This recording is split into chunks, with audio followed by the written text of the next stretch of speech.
প্রকার সংখ্যা পদ্ধতি যা আছে, এই সংখ্যা পদ্ধতি কি কি? পজিশনাল এবং নন পজিশনাল, মোট দুই প্রকার। যে সংখ্যা পদ্ধতির স্থানীয় মান আছে সেগুলোকে বলা হয় পজিশনাল সংখ্যা পদ্ধতি। সংজ্ঞা যদি এইভাবে লেখো পরীক্ষায় তাও হবে। যে সংখ্যা পদ্ধতির স্থানীয় মান নেই তাকে নন পজিশনাল সংখ্যা পদ্ধতি বলে। পজিশনাল সংখ্যা পদ্ধতি বা পেজের উপর ভিত্তি করে সংখ্যা পদ্ধতি চার প্রকার: দশমিক, বাইনারি, অক্টাল, হেক্সাডেসিমাল। দশমিক সংখ্যা পদ্ধতি কাকে বলে? যে সংখ্যা পদ্ধতি 0 থেকে 9 পর্যন্ত মৌলিক অঙ্ক বা চিহ্ন ব্যবহার করা হয়, যেমন 0, 1, 2, 3, 4, 5, 6, 7, 8, 9। এখানে হলো কিন্তু মোট 10টা।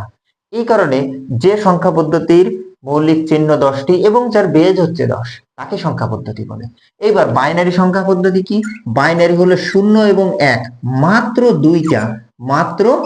দুইটা মৌলিক চিহ্ন নিয়ে এই বাইনারি সংখ্যা গঠিত। বাইনারি সংখ্যা পদ্ধতি হলো কাকে বলে তাইলে?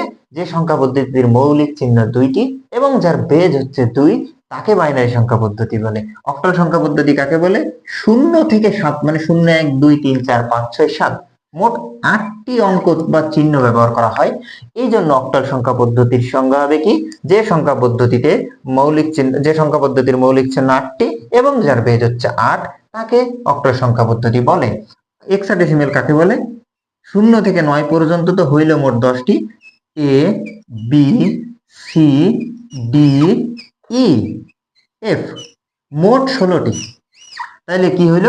যে সংখ্যা পদ্ধতির মৌলিক চিহ্ন 16টি এবং যার বেজ হচ্ছে 16, তাকে হেক্সাডেসিমাল সংখ্যা পদ্ধতি বলে। তো এই এ মানে হলো 10, বি মানে 11, সি মানে 12, ডি মানে 13, ই মানে 14, এফ মানে 15।